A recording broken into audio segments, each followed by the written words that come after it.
Bhojpuri singer Pawan Singh मिले BJP अध्यक्ष से तो क्या सांसद बनने वाले हैं? राज्यसभा चुनाव में बीजेपी इस बार फिर हरियाणा में कांग्रेस को लंगड़ी मार सकती है। पार्टी ने दोनों सीटों पर चुनाव लड़ने का मूड बनाया है। विधायकों की संख्या होने के बावजूद कांग्रेस लगातार 2 बार राज्यसभा चुनाव हार चुकी है। हार की हैट्रिक न लग जाए इसीलिए सोनिया गांधी के घर बैठक होने वाली है। उधर बिहार में एनडीए के पास 4 सीटें जीतने लायक ही नंबर गेम है, पर अमित शाह चाहते हैं कि 5वीं सीट पर भी चुनाव लड़ा जाए।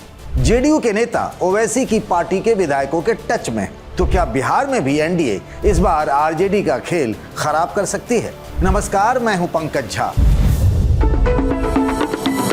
Brought to you by राजधानी बेसन। राजधानी बेसन स्वाद के लिए कुछ भी करेगा। राज्यसभा चुनाव के लिए आज से नामांकन का काम शुरू हो गया है। होली से पहले उम्मीदवारों के नाम तय हो जाएंगे, इस तरह की जानकारी मिल रही है। राज्यसभा पहुंचने के लिए बीजेपी और कांग्रेस में जबरदस्त लॉबिंग चल रही है। सबसे दिलचस्प मुकाबला तो हरियाणा में होने वाला है। कांग्रेस पिछले 2 चुनावों में अपने हाथ जला चुकी है। सबसे पहले सुप्रीम कोर्ट के जाने माने वकील आर.के. आनंद चुनाव हारे। उसके बाद कांग्रेस के राष्ट्रीय कोषाध्यक्ष अजय माकन के साथ भी यही हुआ। दोनों ही बार बीजेपी के समर्थित कैंडिडेट ने बाजी मार ली। पहली बार जी मीडिया के फाउंडर सुभाष चंद्रा ने कांग्रेस को हराया। उसके बाद कांग्रेस के आपसी झगड़े का फायदा उठाते हुए इंडिया न्यूज के संस्थापक कार्तिकेय शर्मा राज्यसभा पहुंच गए। कांग्रेस की बड़ी जगहसाई हुई। कांग्रेस तीसरी बार हार का मुंह किसी सूरत में देखना नहीं चाहती है, लेकिन अमित शाह हर हाल में हरियाणा में कांग्रेस का खेल खराब होते हुए देखना चाहते हैं। हरियाणा के मुख्यमंत्री नायब सिंह सैनी के घर पर बीजेपी के कोर कमेटी की बैठक हुई। अभी एक और बैठक होनी है जिसमें केंद्रीय मंत्री मनोहर लाल खट्टर और पार्टी के प्रभारी सतीश पुनिया समेत कुछ नेता मौजूद थे। इस मीटिंग में तय हुआ कि बीजेपी इस बार भी राज्यसभा की दूसरी सीट पर दावेदारी करेगी, पर डायरेक्ट तरीके से नहीं। बीजेपी कोर कमेटी की बैठक में शामिल रहे एक नेता ने मुझे बताया कि पार्टी किसी निर्दलीय उम्मीदवार को अपना समर्थन देगी। फार्मूला यह है कि चुनाव जीते तो बीजेपी की जय जय और हारे तो ठीकरा उस कैंडिडेट पर फोड़ दिया जाए। इसके लिए कई लोगों के नाम पर विचार हो रहा है। राज्यसभा सांसद रहे सुभाष चंद्रा फिर से जुगाड़ में लगे हैं। इसके अलावा दुबई में रहने वाले हिसार के कारोबारी अशोक गोयल मंगालीवाला के नाम की भी चर्चा है। बीजेपी अपनी सीट पर अपने किसी सक्रिय नेता को टिकट देगी, क्योंकि इस पर जीत की 100% की गारंटी है। कांग्रेस के हिस्से वाली सीट पर ऐसे व्यक्ति को उतारने की तैयारी है जो हर तरीके से सामर्थ्यवान हो। उनके पास कांग्रेस के विधायकों को तोड़ने की जिम्मेदारी होगी। वैसे हरियाणा में राज्यसभा चुनाव में क्रॉस वोटिंग का पुराना इतिहास रहा है। कांग्रेस के कुछ विधायक ऑलरेडी सीएम नायब सिंह सैनी के संपर्क में हैं। इस हालत में कांग्रेस के लिए जिताऊ उम्मीदवार ढूंढना समझिए आसमान से तारे तोड़ लाने जैसा है।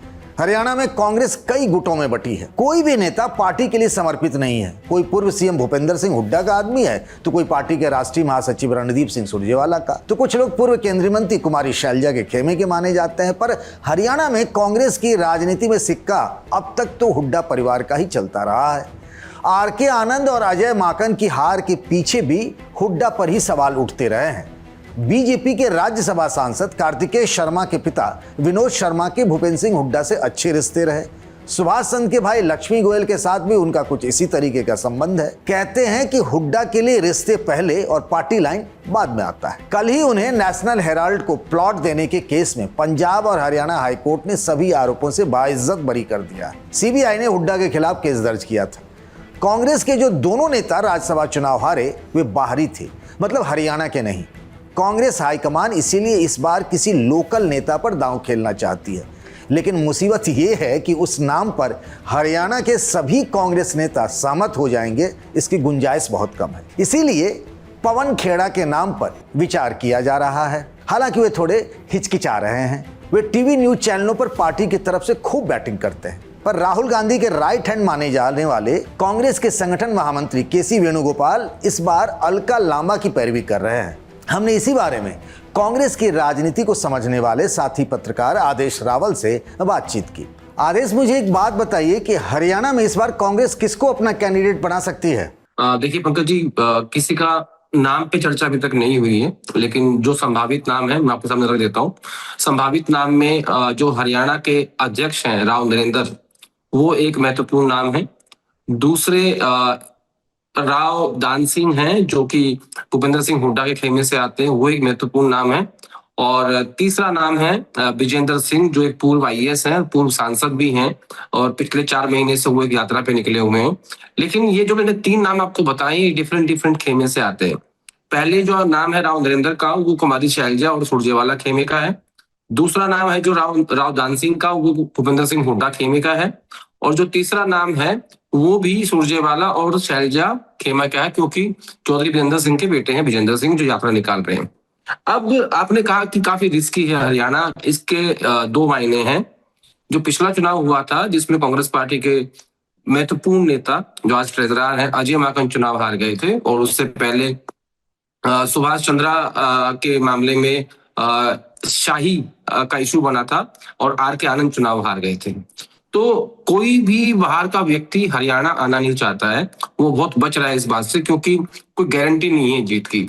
और मुझे लगता है कि 30 की संख्या बल चाहिए एक राज्यसभा सीट के लिए। कांग्रेस पार्टी के पास 37 है। बावजूद उसके इस बात की आशंका है कि बीजेपी जो है इस बार वो अपना एक कैंडिडेट और उतारेगी, और ऐसी स्थिति में अगर चुनाव हो जाता है तो फिर कुछ भी हो सकता है। आधे से एक जानकारी मेरे पास ये आई है कि BK हरिप्रसाद जो पार्टी के प्रभारी हैं, क्या उनकी लॉटरी निकल सकती है कांग्रेस कैंडिडेट के तौर पे? पंकज जी, BK हरिप्रसाद हरियाणा के प्रभारी हैं भारतीय राष्ट्रीय कांग्रेस की तरफ से, और वो कर्नाटका से MLC हैं। ऐसा कोई उदाहरण कांग्रेस पार्टी के इतिहास में नहीं है कि वहां के प्रभारी को उसी राज्य से राज्यसभा भेजा गया हो। इसी तरीके से रजनी पाटिल हैं, जो हिमाचल की प्रभारी हैं, उनकी राज्यसभा ड्यू है, लेकिन उनको भी हिमाचल से नहीं भेजा जाएगा। तो कांग्रेस पार्टी का जो काम करने का तरीका है, जिस तरीके से वो करते हैं, प्रभारी को कभी भी अपने राज्य से जहाँ के वो इंचार्ज हैं उससे राज्यसभा नहीं भेजते हैं। ऐसा कोई संदर्भ मेरे याद नहीं आता है कि कभी भी कांग्रेस पार्टी ने उस स्पेसिफिक राज्य के इंचार्ज को उसी राज्य से राज्यसभा भेजा हो। ऐसी कोई घटना नहीं है, तो इसकी संभावना बहुत कम है। बस आखिरी सवाल ये था कि मान लीजिए जैसा पता चला है कि बीजेपी दोनों सीट पर चुनाव लड़ेगी, तो ऐसे में फिर कांग्रेस के लिए क्या विकल्प हो सकता है? कांग्रेस के लिए गड़बड़ हो सकता है मामला? देखिए पंकज जी, क्रॉस वोटिंग अभी हाल ही में 2024 में हिमाचल प्रदेश में हुई थी, जहां अभिषेक मनु सिंघवी को राज्यसभा का उम्मीदवार बनाया था, और कांग्रेस पार्टी के 6 विधायकों ने क्रॉस वोटिंग कर दी थी, क्योंकि वहां सरकार कांग्रेस पार्टी की थी। बावजूद इसके इधर कांग्रेस हरियाणा में क्योंकि 2 ऐसी घटनाएं घट चुकी हैं, तो संभावनाओं को हम नकार नहीं सकते। राजनीतिक संभावनाओं का खेल है, लेकिन ये विधायक दल के नेता भूपेंद्र सिंह हुड्डा का लिटमस टेस्ट होगा कि उनके ऊपर ज्यादा जिम्मेदारी होगी इस बात की, क्योंकि वो नेता है, नेता प्रतिपक्ष हैं, पहली बात। दूसरी बात, हाल ही में उनका एक सालाना भोज हुआ था, जिसमें पहली बार राहुल गांधी, प्रियंका गांधी पहुंचे थे। आमतौर पर उसमें पत्रकारों का लियो भोज होता है। तो भूपेंद्र हुड्डा के ऊपर ज्यादा जिम्मेदारी है, और उनका लिटमस टेस्ट होगा कि क्या हरियाणा कांग्रेस और उनके विधायक उनके कंट्रोल में है। तो वो इस चुनाव के बाद समझ में आएगा कि भूपेंद्र हुड्डा की जो राजनीति है वो कहाँ स्टैंड करती है अभी हरियाणा में, क्योंकि तीसरा चुनाव लगातार कांग्रेस पार्टी विधानसभा का हरियाणा में हार चुकी है। अब जरा हरियाणा का नंबर गेम समझ लेते हैं, तो फिर राज्यसभा का चुनावी हिसाब किताब क्लियर हो जाएगा। कुल विधायकों की संख्या है 90। कांग्रेस के 37 MLA हैं, बीजेपी के 48, 3 निर्दलीय विधायक हैं जो बीजेपी के साथ हैं। सत्ता का चरित्र ऐसा ही होता है। इंडियन नेशनल लोकदल के 2 MLA हैं जो किसी भी सूरत में कांग्रेस के साथ नहीं जा सकते हैं। राज्यसभा की 1 सीट जीतने के लिए 31 वोट चाहिए। हरियाणा की तरह ही बीजेपी, या फिर यूं कह लें कि NDA ने बिहार में भी विपक्षी खेमे में सेंधमारी की तैयारी कर ली है। भोजपुरी पावर स्टार पवन सिंह भी रेस में है।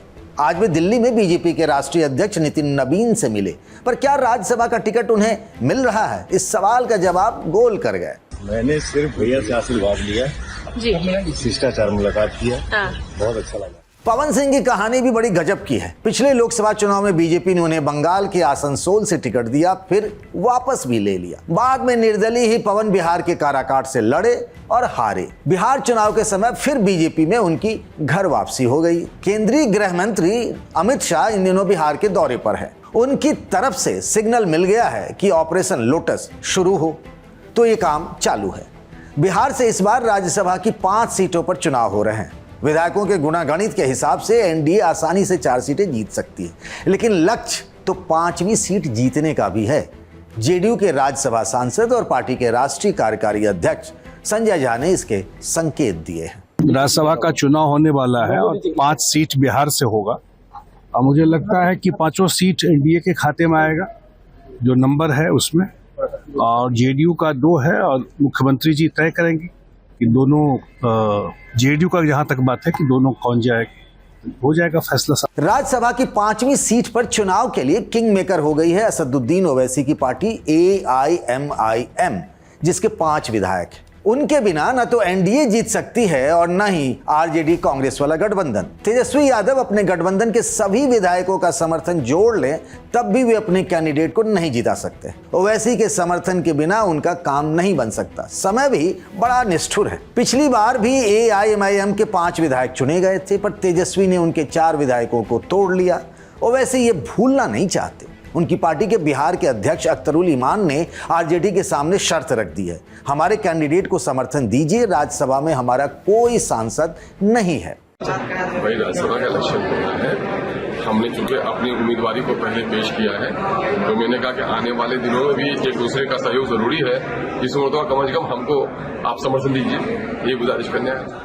अब भला तेजस्वी यादव क्यों ओवैसी की पार्टी के किसी नेता को राज्यसभा भेजने में मदद करेंगे?